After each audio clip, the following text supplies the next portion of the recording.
சாம்பார்ல பள்ளி கரப்பம் பூச்சி கிடக்குப்பா. ஐயோ யாரும் சாப்பிட்டு இல்லையே. இல்லங்க இல்லங்க யாரும் ஐயா, சாப்பிடல. இப்பதான் சாப்பாட வாயில வைக்க போனோம். அதுக்குள்ள சத்தம் கேட்டதும் நாங்க எல்லாரும் இங்க வந்துட்டோங்கய்யா. கடவுளே இது என்ன சோதனை? சாப்பாட்டுல இப்படி பள்ளியும் பாச்சாவுமா கிடக்கே. ஐயோ டேய், இந்த கருப்பு நடேசெல்லாம் எங்க? அவங்க தான் இந்த சமயக்காரங்களை ஏற்பாடு பண்ணாங்க. இப்படி பட்டமான சமயக்காரங்களை பார்த்திருக்காங்க.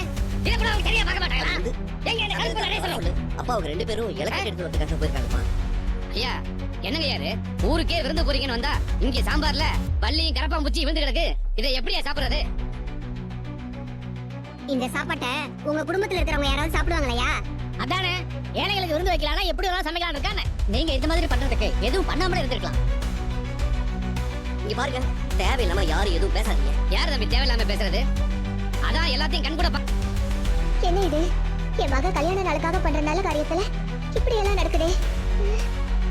மாமா என்னதான் இருந்தாலும் நாம தான் இதுல கொஞ்சம் ஜாக்கிரதையா இருந்துக்கணும். டேய், கருப்பு நடேசா வரடாங்க. மாமா மாமா என்ன மாமா? என்னப்பா? டேய், எங்க இந்த சமயக்காரங்களை பிடிச்சிக்க? இங்க பார், எவ்வளவு மட்டமா சமைச்சிருக்காங்க பார். என்ன மாமா சொல்றீங்க? மட்டமான சமையலா? பாரு, சாப்பாட்டுல பள்ளிய கருப்பான் பூச்சி நடக்குது. இத பார்க்க மாட்டாங்களா அவங்க? பள்ளி கருப்பாம்பூச்சியா? இத அவங்க சமையல் பண்ண லட்சணமா? மாமா நீங்க எல்லாரும் இந்த சமய கூட நமக்கு சமைக்க கூட நினைச்சீங்களா? அப்புறம் அப்பா, நம்ம விருந்துக்கான சமையல் எல்லாம் அந்த பக்கம் நடந்துட்டு இருக்குப்பா.